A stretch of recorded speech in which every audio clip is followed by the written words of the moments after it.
next we have Neeldhara Misra. Professor Neeldhara is currently the Srimati Amba and Sri B.S. Sastry Associate Chair Professor in Computer Science and Engineering. She works on various questions related to fair division, on multivariate algorithm design, in various contexts, in the context of problems that arise in graph theory, computational social choice, constraint satisfaction, and other games. Right? So over to you, Neil. Thank you so much. I will see if I can successfully share my screen. Okay. Does that seem like it's working? Slides are changing. Okay, great. How you want to take the questions? It's a pretty informal forum. So yeah. So I think I'll keep an eye out on the chat, and if there are any questions, Anirban, I hope you'll stick around to answer them. So, because I'm going to redirect most likely. So, all right. So thanks very much, Anirban, and also Sudipta for the invitation. I will try to outline a few glimpses. It's really a collection of anecdotes from the very long and rich history of. As the moderator, there's a question in the chat that I think was directed to Sudipta. Okay, yeah. I didn't notice that before. It says that relativity as we know today, is it the same as Einstein published, or have there been some modifications to it? Yeah, so one line answer, the special relativity is exactly the same. Of course, there was much greater development called general relativity later. Thank you. Sorry for interrupting you. Please go ahead. Not at all. By the way, the audio is okay, right? I don't know if I've selected the one. Yeah. Sounds okay. Okay, I've just switched to an actual microphone. Is it okay still? Yeah, cool. All right, thanks. Right, so I think let me just begin by saying that this is not a very comprehensive history, and there's obviously going to be tons of omissions, but I will try to pull up some of my favorite anecdotes, and we'll see how this goes. So here's sort of a rough outline. I'm going to start with the earliest occurrences of algorithms. It's hard to pin this down because algorithmic thought is very ubiquitous. So this is going to be just a couple of brief glimpses just to give you a sense of for how long algorithmic thinking has been around. The same with the origins, I just want to tell you where the name came from. But for the most part, I'll be focusing on developments that happened in the early 1900s, where people were really starting to think about computation and the limits of computation at the same time. So it was a very exciting time where the machines had just started to be built, and there was a rapid explosion of computational power, and at the same time there was a rapid development of ideas in what you might call the theory of computation. So this will essentially be my main focus. So it's kind of split into like the early ages when people first realized that there may actually be things, this is a bit of a spoiler alert, but there may be things that machines actually cannot do. And after that, people started asking more fine-grained questions about the things that the machines can, in fact, do. And they started worrying about how well they can do them. So that's going to be sort of the second part of this era that I want to talk about. And then now we go on to nitpick a little more, even within this, where we say, okay, now that we have some understanding of what machines can and cannot do, among the things that they cannot do well, how much can we push the boundaries of how well they can do things that we have said they cannot do very well? So that may sound a little bit confusing at this stage, but that's kind of roughly what I'm going to cover. And of course, I'll just try to give you, again, very brief glimpses of how algorithms manifest in modern life and society. They seem to be everywhere, some of us may also feel that while they make our lives very, very convenient in many ways, there may also be a few things to worry about. So I'll just leave you with some food for thought, hopefully. There will also be, like, I think, Sudipta, I also have a list of things that we will probably not be able to get into. And here are some keywords. I mean, these themes may come up here and there, but I'm deliberately not going to be focusing on developments in, for instance, programming languages, software engineering, hardware.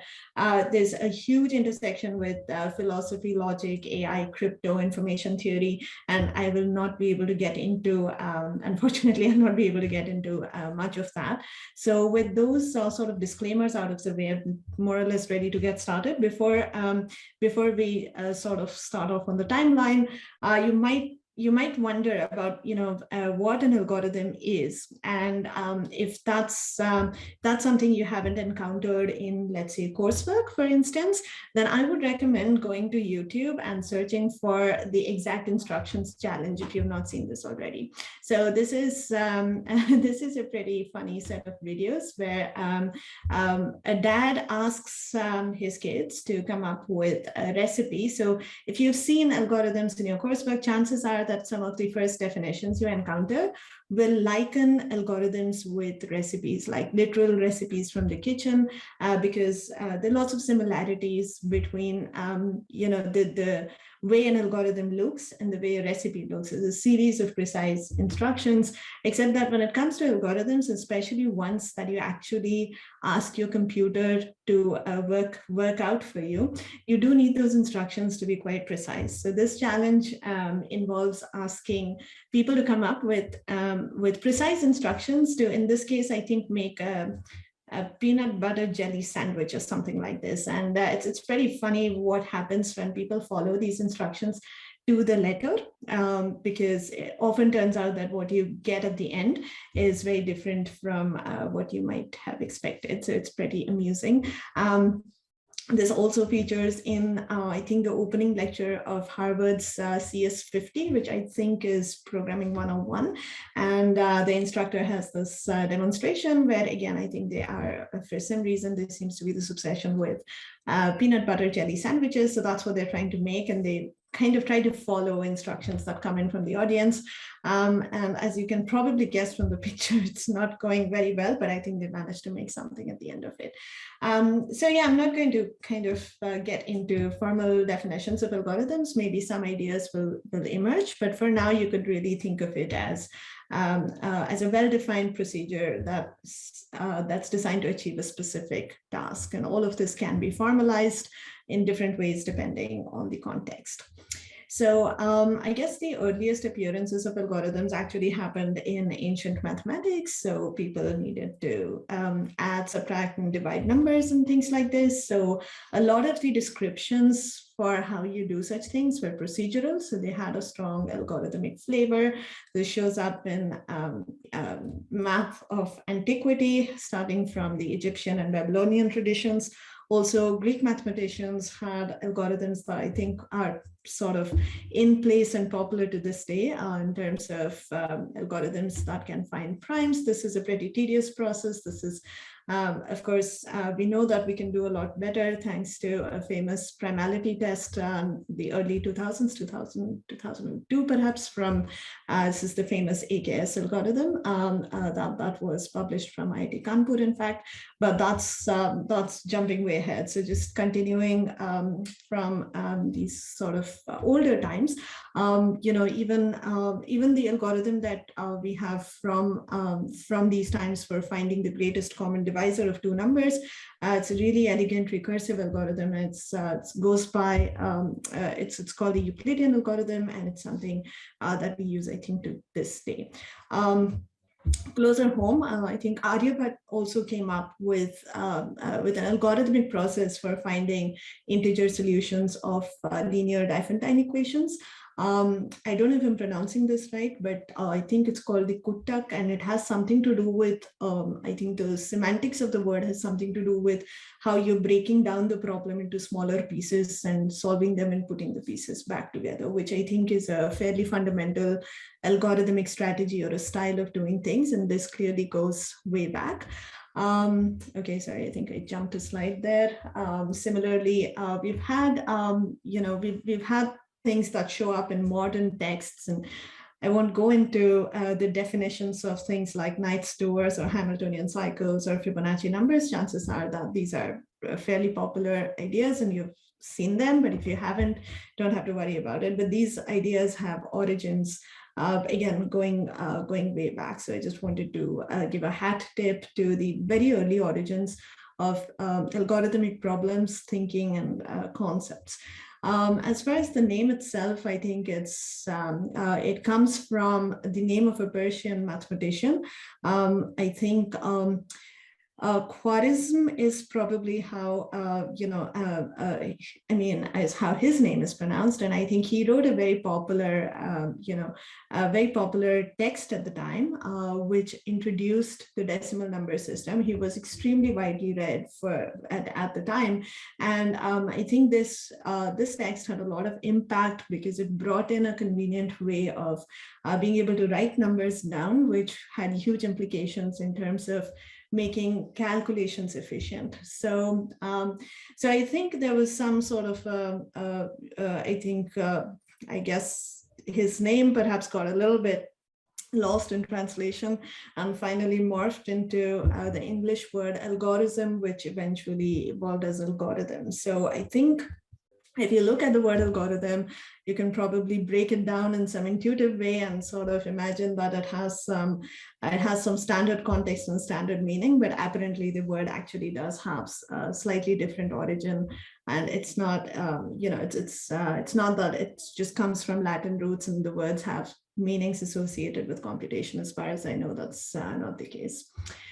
So moving on, think early in the night. Okay, so let me maybe start off by, although I did say that machines and hardware will not feature very much in my story, I think it feels a bit incomplete to not talk about them at all. So as I said, there was, the machines for automating tedious computations had started to make their presence felt already in the 1800s. So you had the difference engine from Charles Babbage. And I think, unfortunately, so I think he proposed this machine to the Royal Astronomical Society at the time. I think the temptation was that it would help them, again, automate a lot of tedious computation. He did receive some funding for it, but unfortunately, it turned out that he had vastly underestimated the cost of building the machine. It was a very ambitious project.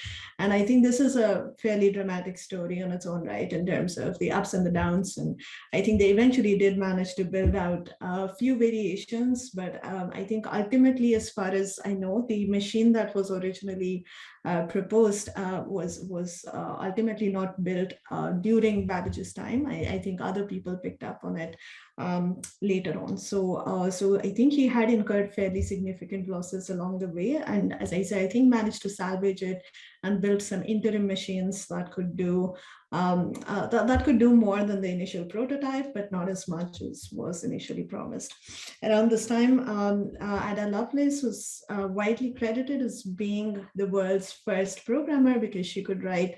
I mean, she exchanged notes with Babbage on several occasions. And I think she came up with this procedure in code where it was basically instructions for which knobs and dials to turn on the difference in what sequence, and this was code to compute Bernoulli numbers. And I think it was credited as being very clean code. Unfortunately, I think because I think the machine didn't get built. I don't know if this code was actually, my understanding is that this code wasn't actually executed during her lifetime, which was unfortunately relatively short.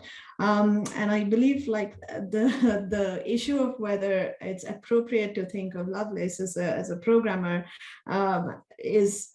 has been subject to a little bit of debate. I think not everybody necessarily agrees, but I will quote Wolfram here, who says that she definitely did put together a clear exposition of the abstract operation of the machine, something that Babbage never did. I think some of the confusion was that between all the back and forth and the letters, it wasn't clear.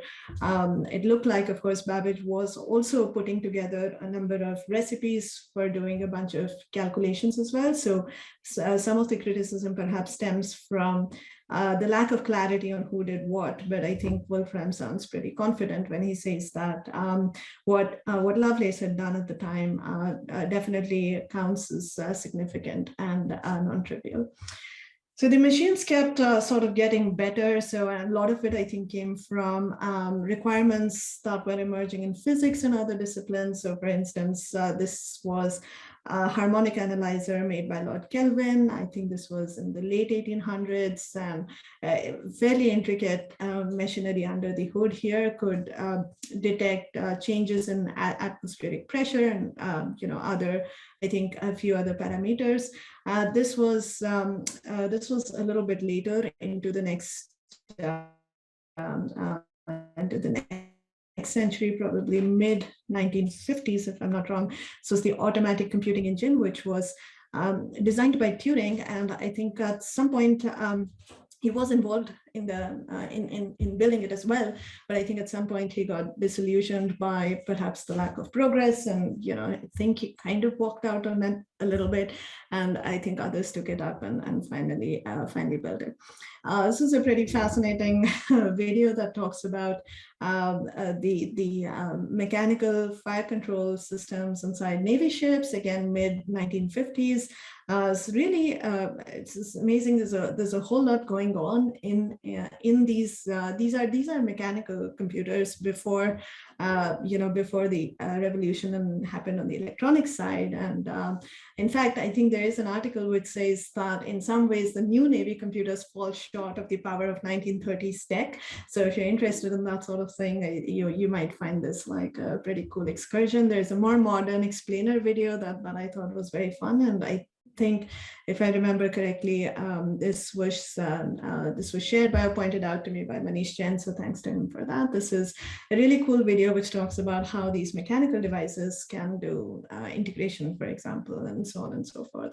So this is all very good. I think the early days of the rise of the machines was very exciting. There's a lot going on, and this is even pre microprocessors, pre electronics, and so on. So it was clear that the machines are going to keep getting better, but as such, the discipline of computing was not about the study of specific machines. It was really the more general study of what can we hope from these machines, what can we hope for them to do, and so on. So this is a slightly controversial quote from Dijkstra, who is, by the way, generally speaking, a very quotable computer scientist. So there's a really nice talk about the life and times of Dijkstra by Professor Madhavan in a lecture series about Turing Award winners. I think Dijkstra received his Turing Award in 1972. So Turing Award is of course named after Alan Turing, who is widely regarded one of the founding fathers of modern theory of computation, computer science, as we like it. And the award is named in his honor and is considered to be the top achievement in computer science. And a lot of people would equate it or liken it to, let's say, a Nobel Prize in the sciences, etc., and perhaps the Fields Medal in mathematics. I think this logistical differences, I think they're handed out every year and so on, and there's perhaps no age limit, etc. But in terms of in terms of prestige, I think this is about as good as it gets. So this is a really nice talk about Dijkstra's personality, his contributions, and so on. And one of the things that came out clearly was that he said very interesting things and is eminently quotable. So he did say that computer science is no more about computers than astronomy is about telescopes. It's arguably a good analogy, although I wouldn't want to comment on it because I don't know how tenacious the relationship is between astronomy and telescopes, but it's probably a fair analogy to some extent, at least in the context of theory of computation. The idea is to emphasize the fact that it's really not about how much more powerful you can make the machines. It's about abstracting out the essence of computation, trying to study it as a whole, independent of the details of a specific machines, because of any specific machine, because those are going to come and go, and it would be really annoying to have to update your theory every couple of years because the technology has advanced. So one question that you can ask, which is fairly fundamental, is, are there things that computers simply cannot do, no matter how powerful? Are there problems for which there's no algorithm that can solve them? And again, I'm going to outsource the answer to this question to this beautiful talk at the Royal Institute by Kevin Buzzard, who talks about the history of the P versus NP problem, which we are going to get to in a bit as well. So one of the things that he says in his talk, and I'm kind of shamelessly actually plagiarized this this presentation. So there are things that you can do. For example, again, going back to ancient mathematics, if you wanted to talk about whether it's possible to bisect an angle using a ruler and a compass, it turns out that sure enough, you can do it. And Euclid showed us how. I guess it's actually not very complicated, but I'm not going to try and demonstrate it now. But it turns out, that you can use a compass to identify a point from where, if you kind of draw a line, it turns out to be you draw a line from the source of the angle, and it turns out to be the bisecting line. So, and you can prove that that's actually a procedure that's going to work. So to show that something is possible, you have a constructive argument typically to show that something can be done. On the other hand, you might also be interested, or it might just be true that something cannot be done. So for instance, if instead of bisecting an angle, you wanted to trisect an angle with the same constraints using a ruler and a compass, it turns out that this is not possible. But the machinery to show that it's not possible, as you can imagine, this already sounds like a heavier statement to prove, because you're trying to say that among all possible procedures that you can think of, and you can let your imagination run wild in terms of the things you can possibly do, this is a pretty strong statement. It's saying that none of them would actually be able to trisect an angle if you were only working with a ruler and a compass. So it turns out that proving a statement like this requires more sophisticated machinery, and it isn't as straightforward as, say, demonstrating that something can be done. So in general, showing that something cannot be done turns out to be harder than showing that something can be done. This will be a running theme as we go along this story. So I think this is pretty much what we were just saying. So you can prove that something is possible by doing it, but to show that something is impossible is generally trickier and it requires developing more machinery. Here's an example of something that Turing and many others were starting to worry about. So they were starting to worry about, well, are there things that computers cannot do? And what I'm going to show you now is an example of something that a computer cannot do, no matter how well equipped the actual physical computing machine is. So here's an example of a typical computer program written in pseudocode. Again, I think again stolen from the talk that I pointed to earlier. So here's what the program does. It asks the user for a number, and depending on what the user has input, it has slightly different behaviors. So it says that if the user has input 7, then we'll go to step 4. Step 4 says go to step 5, and step 5 says go to step 4. On the other hand, if the user inputs something other than 7, then it says, well, I'll go to step 6. And step 6, the program prints hello and it's done.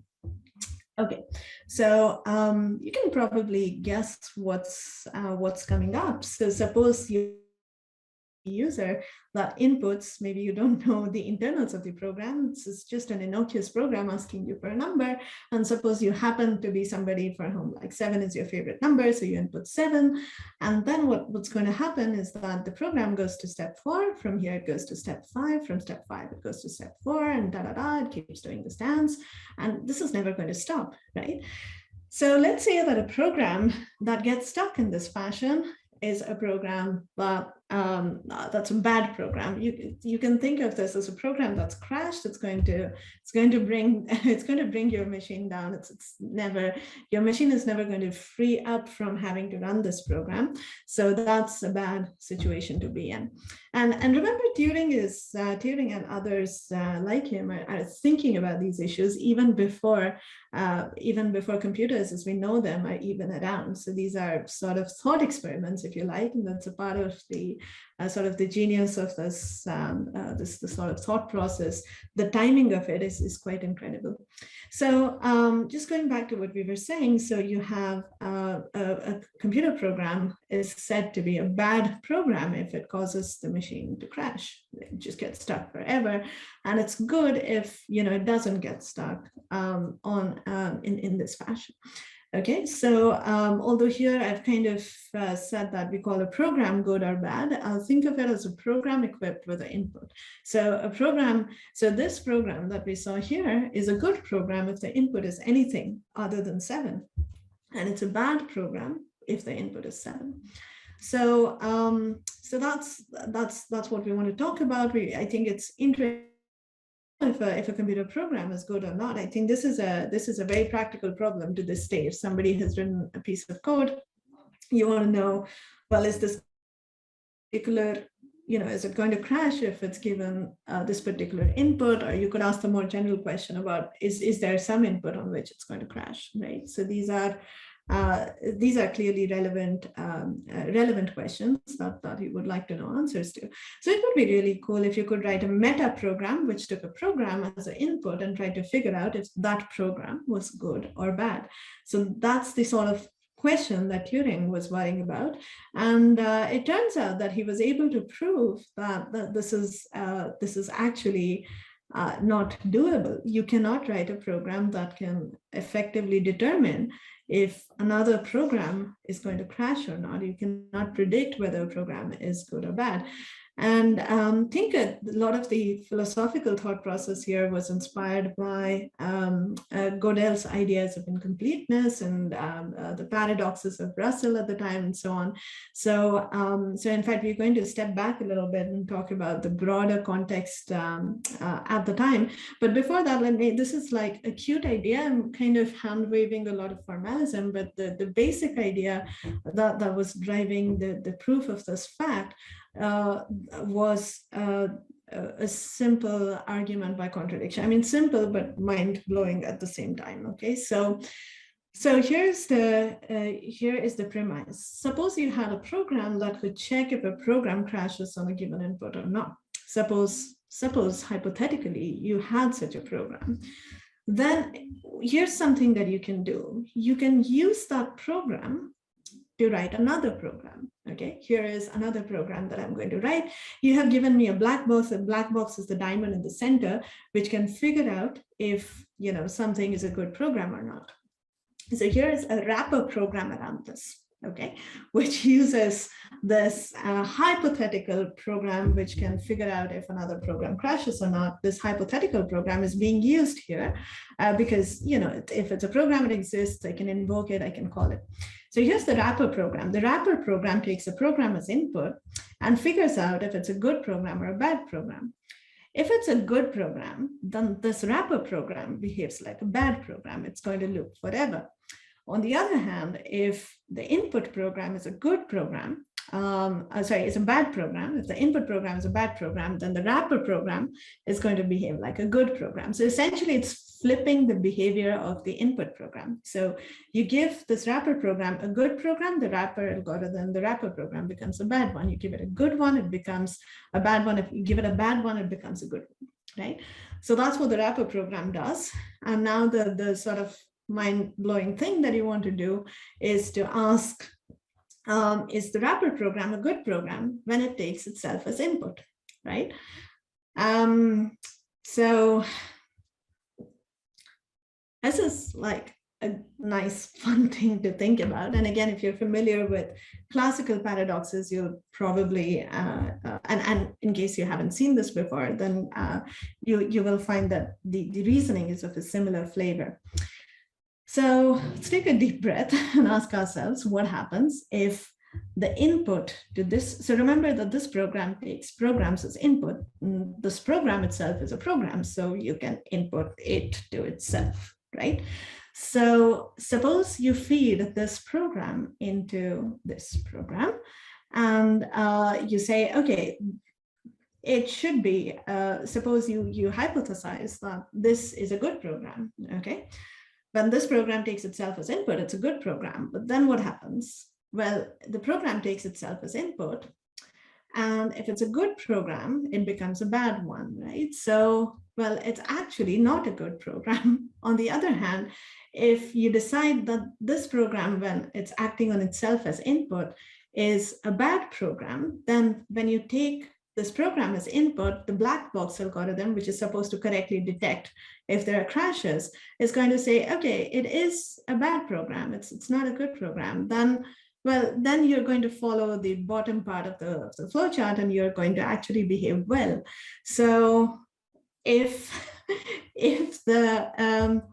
you suspect that the behavior of this program on itself is, so I think I probably could have done a better job with the notation here. Maybe it's a little bit confusing. So P is really encapsulating a program and an input. So what P is taking is the wrapper program with itself as input. So it's a little bit, it's probably not as clear the way I've written it, but hopefully the spirit of what I'm saying is somewhat coming across. So essentially, it's basically a contradictory situation.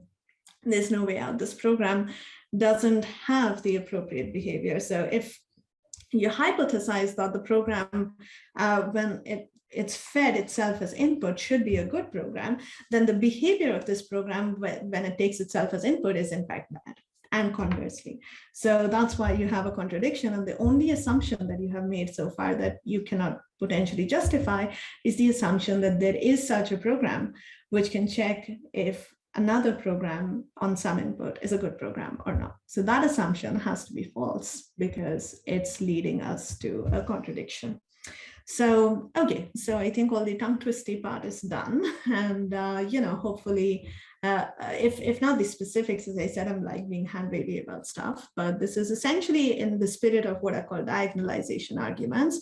And they are, you can find them plentifully in logic and so forth. So the idea is that you can use arguments in that spirit to reason about the limits of computation. So just backing up a little bit. So in fact, it turns out, okay, let me just skip ahead. Let me just skip ahead here. So it turns out that this sort of line of thought and reasoning was prompted in response to a question that Hilbert had posed as a part of his famous list of problems. So I think he had posed something called the decision problem. The German word is on the slide. I'm not even going to attempt pronouncing it, but he basically asked if you can design an algorithm which can figure out, given a statement, if the statement, if the statement has a proof or not. So again, this is just, okay, the words on the slides are essentially quoted from the Wikipedia version of this problem. And I think, of course, the actual details are murkier, but the main takeaway here is, and I'm quoting from, again, a beautiful book called Mathematics and Computation by Avi Bigderson. And the way he puts it is that Turing shattered Hilbert's first dream. I think Hilbert was hopeful for having, so I think this was a time when, we were trying to understand, what does it mean to understand something, right? If you want to understand, equations or curves or surfaces or whatever it is, and if you want to know something about a specific class of objects, what does it mean to say that you've understood something? And I think implicitly Hilbert and the like were equating understanding with actually procedural efficiency. So to them, you've understood something if you can demonstrate that understanding in an explicit fashion, and the demonstration should hopefully be a reasonable one, in the sense that you should be able to run through the demonstration in a reasonable amount of time. So that it had something to do with efficient computation. But I think when Hilbert posed these problems, the notion of computation was not formalized. So that is the work that the logicians and people like Turing at the time actually got together to work through. So I think the main players involved at the time, among others, were Church and Gödel and Turing, really came together to well, actually, I think a lot of that work happened independently. In fact, I think when Turing was working on abstracting out computation, and I think he was in the UK, probably already working with the defense and the military at the time, and also doing a lot of his code breaking work. And I think when he managed to actually put together the arguments for undecidability and like the existence of undecidable problems. He had a certain formalization of what does it mean for what does it mean for a machine to compute something, and we now call it the Turing machine. It's a very powerful abstraction. Again, the abstraction is key here. It's not a specific description of a specific machine. It doesn't say that, okay, here is how this works, here are the dials, here's what, I mean, it's not specific to any physical manifestation. It's really the idea of what does it mean for a machine to compute something. And if you just started from a blank slate and you thought about what does it mean to codify understanding, what does it mean to formalize procedures and efficiency of procedures and so on, this may not be the only thing you come up with. And sure enough, I think the time Church working almost around the exact same time, 1935 is probably when Church published a paper on the lambda calculus, which was his formalization of how you capture computation. And now this work is, and I think Turing ended up publishing his work a year after. I think he was a little bit dejected when he found out about the lambda calculus. There were clearly similarities in terms of at least the end goal, but I think the details of the formalizations are different. And we now know that the formalizations are actually equivalent in the sense that you can simulate whatever a Turing machine does using the framework of lambda calculus and the other way around. And in fact, these are not the only two formalizations, there's quite a few others, but it turns out that all of them are in a very formal sense equivalent, which is also pretty mind-blowing. So anyone who has attempted to codify what it means to compute has basically, it's like all roads leading to Rome. You end up coming up with a model that's eventually equivalent to the Turing machine model of thinking about things. There hasn't been a compelling model which is provably different from the model of a Turing machine. So I'm saying all this without actually defining what a Turing machine is. I think I will not get into that because it requires a little bit of setup, and I think if you're interested, it's something that's easily lookupable. I just want to tell you more stories, but yeah, I think it's another thing that you might be interested in is the Church-Turing thesis. So these models are all nice and formal, and everything is, the equivalences can be proved formally, but the thesis or the thing that people believe is that these models are really the right way of capturing computation. So that is something that's it's widely believed, and we have no reason to really suspect it.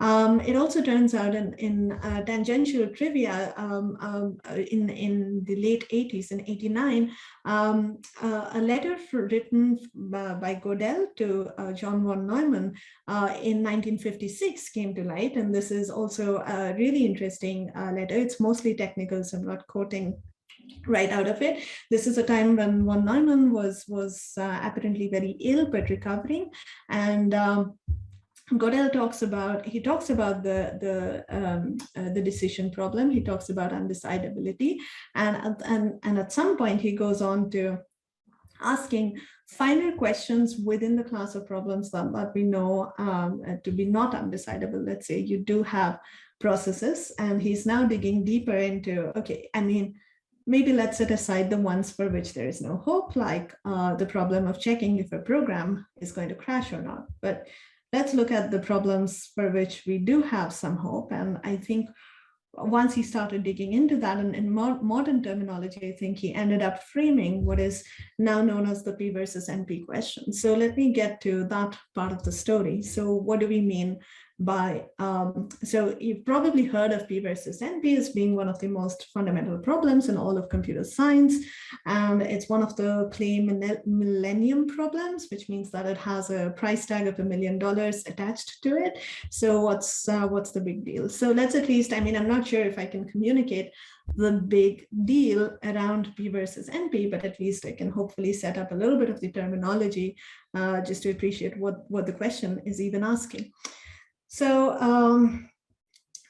although I think in the 30s, 40s, the general scene was we were just encountering ideas of undecidability, and people were, talking about okay, things that machines can do versus the things that they cannot do, that's a very sort of coarse classification of problems that you might want to solve, like what's even possible versus what is impossible. And a lot of problems, I think, eventually were shown to be undecidable, and that's I think there are problems about which we're still discovering whether or not they're undecidable or not.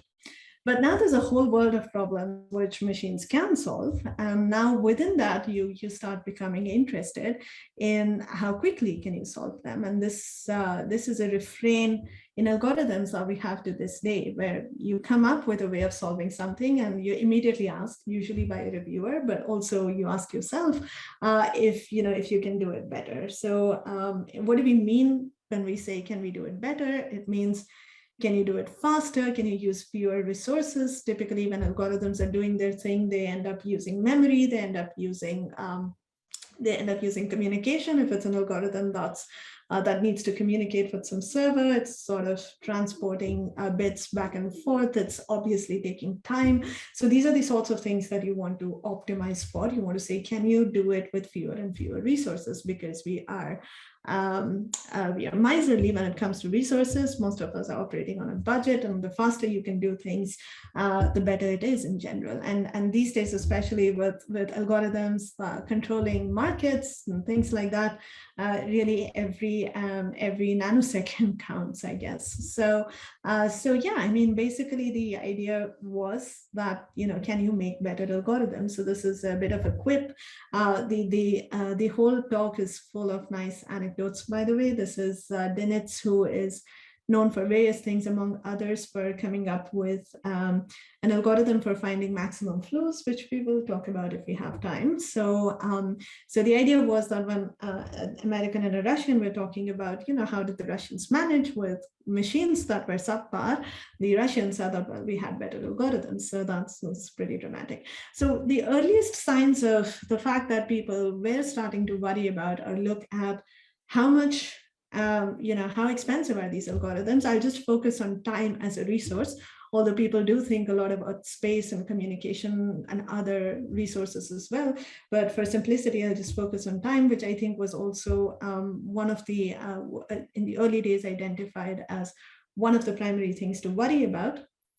So already way back in 1910, this was, this is I could say, this is a paper written by a mathematician, and it's a procedure about solving some congruences. And this is quoting from the paper where he points out that the labor required here is proportional to a power of the logarithm of the modulus. So this is, you can think of it as the log of the number raised to some power, as opposed to the number itself or its square root. So he proposes two algorithms. One of them, he argues, runs the time that it requires is proportional to a power of the log of the number. The other one is proportional to power of the number itself. And he points out that, of course, the first one is better. And this is something that's sort of intuitively clear to the author already. There's a paper of Alan Cobham where, it's titled The Intrinsic Computational Difficulty of Functions. And again, Cobham and Edmonds, whom we are going to get to next, are traditionally credited for sort of the origins of the notion of polynomial time as efficient computation. So Cobham has this very intriguing opening line where he says that, he says talk, although I'm not sure if this was a talk abstract or it's just that the paper was written in this way. But in any case, he says the subject of my talk is perhaps most directly indicated by asking two questions. Is it harder to multiply and then to add? Is it harder to multiply than to add? And second, why? So interestingly, the why is probably more emphatic or more relevant if the answer to the first question is yes. It's a valid question to ask, even if the answer to the first question is no. So it's not harder to multiply than to add. Then, well, why? Because maybe I can demonstrate by showing you an algorithm for multiplying two numbers that's just as quick and as efficient as one for adding two numbers. So that's why. On the other hand, if you said it's harder to multiply than to add, how would you reasonably answer why? So again, this goes back to the question of showing that something is impossible. You want to say that you cannot, there is no procedure to multiply two numbers that's as efficient as the ones that we know for adding two numbers. So yeah, he does I mean, I wouldn't say necessarily presuppose, but he does posit that the answer to the first question is yes, and it's the second that poses the challenge. And Edmonds, again, this is a classic paper called Paths, Trees, and Flowers, very colorful title. It's not completely clear from the title what's going on here. It turns out that he's solving the problem of finding a maximum matching, which is a hugely relevant problem in practice. Interestingly, in this paper, he has a section that's titled Digression, where he's basically trying to justify all the pains that are being taken in the paper for coming up with a good algorithm, which has whose expense can be measured as a polynomial function of the input, as opposed to just some finite function. So remember, the scene these days is that people only care about whether it's even doable or not. They don't care so much about how well you can do it. So he has like a couple of pages worth of justification saying that, well, I think so. If the last line here, it kind of reflects this. It may be that since one is customarily concerned with existence, convergence, finiteness, and so forth, one is not that inclined to take seriously the question of the existence of a better than finite algorithm. So this clearly shows as a sign of the times, because in modern algorithms, this is the main thing that we are inclined to take seriously is, can you do better than the best that is currently known? But in the mid-60s, you had to justify going after such a goal. So for many people, this paper is really the origin story for the notion of polynomial time. And in fact, I don't think he's like completely clear about whether this is the right notion. So he does say, for instance, that it would be unfortunate for any rigid criterion to inhibit the practical development of algorithms which are either not known or known not to conform nicely to this criterion. So the point he's making, I think, here is that, well, suppose we propose that, well, the good algorithms are the ones whose use of, let's say, resources of time and space are bounded by some polynomial function of the input. There is probably a danger that excludes certain algorithms that may actually be good algorithms, but they don't exhibit this property necessarily. So that's actually a theme that we will come back to. But I think, this is interesting that people are starting to worry about how expensive our algorithms are. They're not just worried about whether there is an algorithm. They want to now know how good does it get. And in fact, this is also reflected in Dijkstra's Turing Award lecture, which again is a well-known, it's a well-known document titled "The Humble Programmer." Citation says EWD 340 because Dijkstra used to make notes and sort of index them.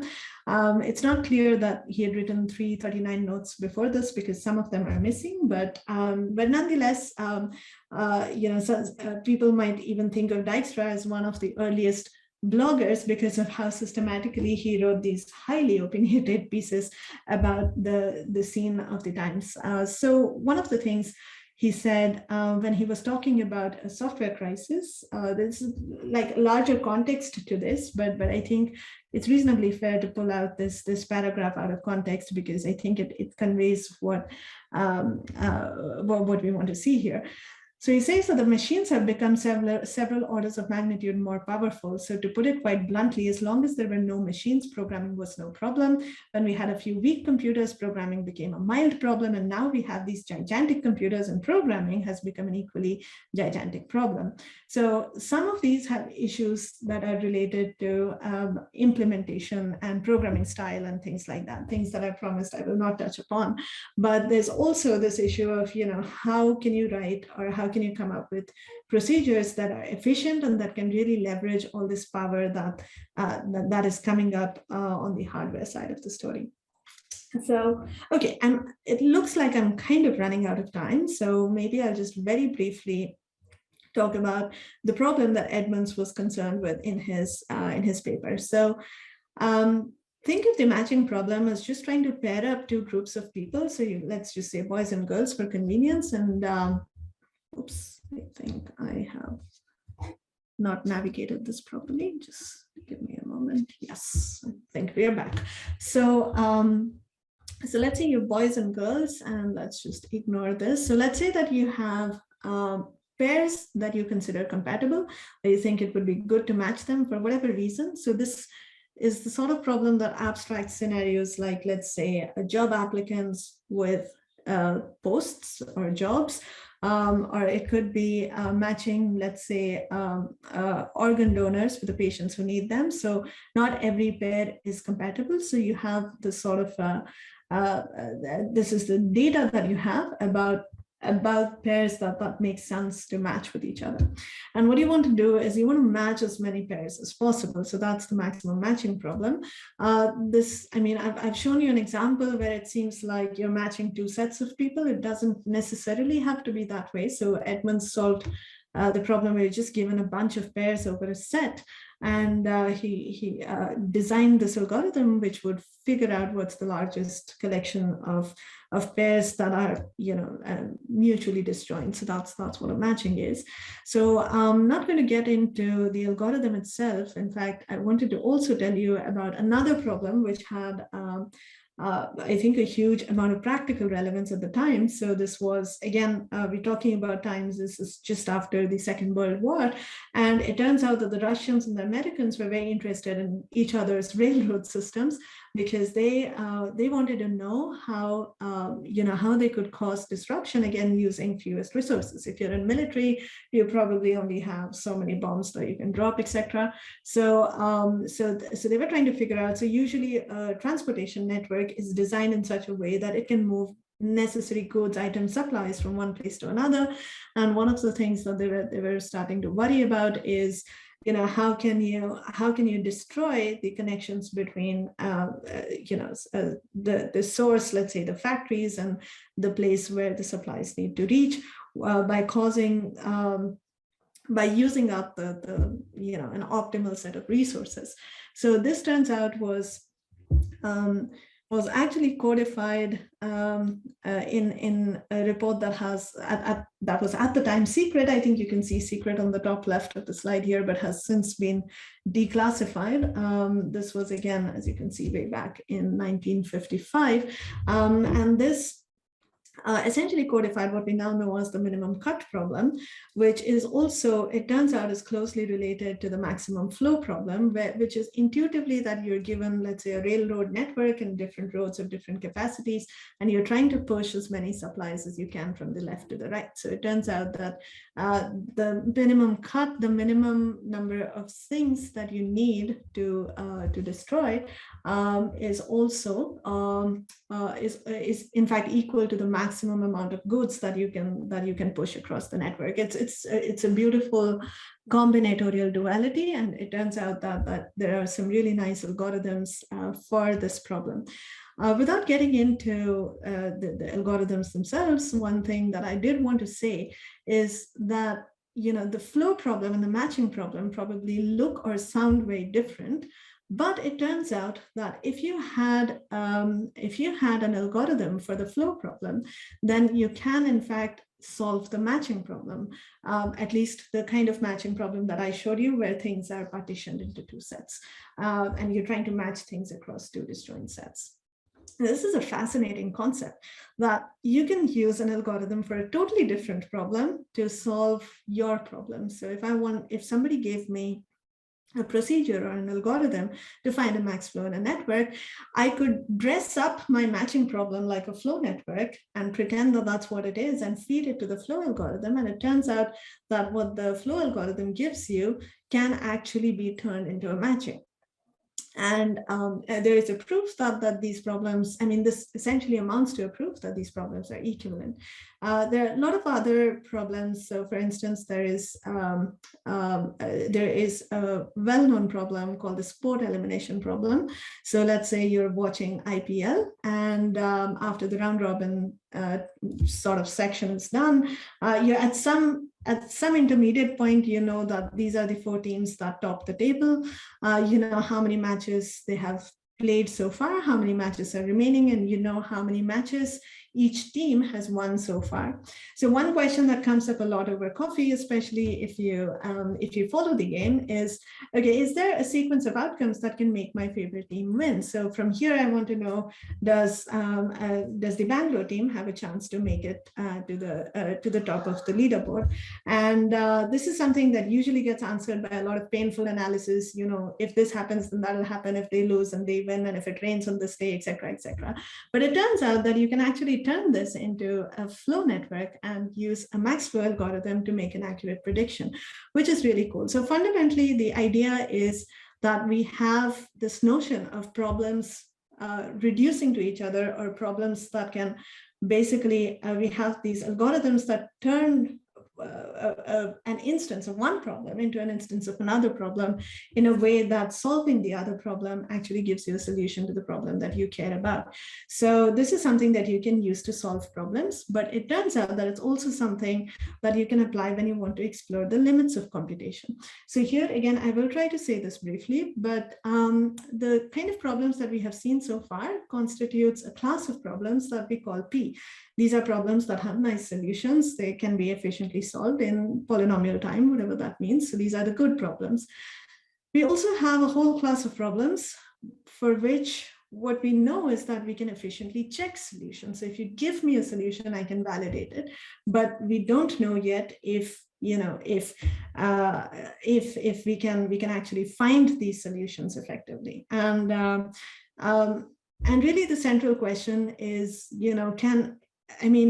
is it true that if you can check, if you can validate a solution, you can also automatically find it? This is what we don't know. Intuitively, it seems like just having a process to check somebody's solution doesn't seem like enough ammunition to actually come up with a procedure to find solutions. Okay, so this is like, if I've given a hard problem on homework, it's possible that I sometimes do this where I don't know the solution, but I know enough to do the grading. So I can figure out if somebody has given me a correct solution or not, but I may not be able to come up with it myself. So that's kind of the distinction. And it turns out that within NP, there is this class of NP-complete problems, which is this absolutely mind-boggling notion that these are problems that if somebody comes up with a solution for one of these problems, they automatically, using this framework of transformations that we talked about earlier, it turns out that these are problems for which there's a transformation implicitly. There is a transformation from every problem in NP to these problems. So if you solve one of these problems, then you solve every problem in NP. It's pretty insane that such problems even exist, but it turns out that they do. So if you are stuck on some problem, you may want to claim that I'm stuck on a problem. I can't find a good algorithm for it because a good algorithm doesn't exist. But if you say this to your manager or whoever, they might just say that you're being arrogant or you're being lazy, or maybe both. But on the other hand, if you can simply, find a transformation from an NP-complete problem to your problem, then what it means is that if somebody solves your problem, then they end up solving every problem in NP. And we don't really know how to do this, and it's not for the lack of trying. A lot of people have tried. So that's a much stronger argument for why you're stuck with your problem. So if you can, one way of solving a problem is to, of course, solve it or to transform it to a problem for which you have a solution. But if you're incredibly stuck and you start suspecting that maybe this is really a hard problem, what you can do is transform a known hard problem into your problem. In this case, what you achieve is very substantial evidence that probably your problem does not admit an efficient solution, because if it did, then a lot of surprising consequences would follow, right? Of course, at this point, you might be wondering, this class NP of problems that for which I can efficiently check a solution seems like a huge class of problems. Is every problem an NP? Well, probably already know the answer, because we talked about problems that are undecidable. So these problems, you can imagine, would not be an NP. And here's a funnier example. So suppose you ordered something from Amazon, and and it doesn't come, right? And you want to convince them that you haven't received your parcel, right? So you call Amazon customer support, and they say, and you say, well, I didn't receive the thing that I had ordered. And then they say, well, can you prove this to us? Like, they want to verify your claim. And it's unclear how you can verify, or how you can provide a small and efficient proof. I mean, other than bringing somebody over and showing them around, and even that is not clear that it constitutes a proof. So so there are definitely situations where coming up with something that you can use to verify a statement easily, like, may not always be handy. So it sounds like an all-pervasive definition, but there are lots of problems beyond NP as well, but there are lots of problems in NP as well. It's an interesting class both ways. So it turns out that people have found ways of coping with this situation, that we don't have good solutions yet for problems that are NP complete. We believe them to defy our expectations of admitting solutions that are efficient. But I believe that the approach that we have taken, this is what Edmonds said in his paper, that he's afraid that maybe our criteria for what is a good algorithm is too rigid. And he in fact mentions simplex as as a candidate. And it turns out that simplex is one of those things which does not have a good theoretical guarantee, but it's amazingly efficient in practice. So it turns out that modern algorithms research is all about coming up with algorithms that look beyond NP completeness, and they turn out to be, it's a lot of it is just trying to figure out if we can do better by relaxing some of our expectations from our algorithms, right? So in modern times, algorithms can do a lot for us. Let me just wrap up here by showing you some things that algorithms can do. For example, although these slides are not made in PowerPoint, I've learned that PowerPoint offers to automatically design your slides for you, or at least lay them out nicely, if you're just willing to use the feature. Algorithms can now write other algorithms. So this is a really cool demonstration of OpenAI Codex. You just tell the computer, like you might tell Alexa or Siri to do something, and they hopefully do it. This is in similar spirit. So they literally, if you watch this video halfway through, they're at a point where they're saying, write a game for us that has this kind of scenery and has these rules. And this thing is literally spewing out the code for such a game. So that's pretty cool. With GPT-3, you can do, algorithms can actually write thoughtful sounding essays for you, which are borderline indistinguishable from essays written by real people, for whatever it's worth. I don't know if you noticed in the outline, I quoted a comedian who said that a computer once beat me at chess, but he was no match for me when it came to kickboxing. So that was funny maybe at the time. It hasn't aged well. I think there are now computers that can potentially beat you at kickboxing. It's not an experience that I would necessarily recommend. It looks a little bit painful. Algorithms and computers can drive us around. Musk, I think, said this yesterday, that he would be shocked if self-driving systems that are safe and like completely ready for production are not completely standard by the end of this year. Algorithms can read our minds. So Hollywood is using algorithms to predict whether a movie script will be a blockbuster or not. So now if you want to write scripts for Hollywood, the chances are that the producer is going to run it by a machine which will try to figure out if your script is going to perform well at the box office or not. Virtual reality is the next big thing. Is this moderately disturbing story about how apparently a farmer in Turkey is using virtual reality headsets on his cows so that they feel like they are in a good environment, and apparently this improves their yield, which is pretty crazy, but that's kind of the world we're living in right now. Algorithms can also kill. If you look at the Royal Institution lecture that I referred to earlier about what computers cannot do, he actually opens with the plausibility of killer robots. And it's a very interesting take. And there's this New York Times documentary, which is also very interesting, about whether killer robots are going to be a reality. They already are to some extent. And this is one of the big debates in the United Nations, etc., about to what extent should autonomous weaponry be a thing. So we live in exciting times, and I realized that I was, speaking of time, overshot by a little bit. So maybe I will wrap up here and open it up for discussion and questions. I will leave you with a pointer to this TED Talk, which talks more about what algorithms mean to modern society and modern times. It's called How Algorithms Shape Our World. It's by Kevin Slavin, who I think is a game developer, computer science, math person. It's very, very insightful. So if you're interested, I think that's a good place to find out more about how algorithms are driving the world in current times. So with that, I really will stop. Thank you so much. Thanks, Neil. Very interesting.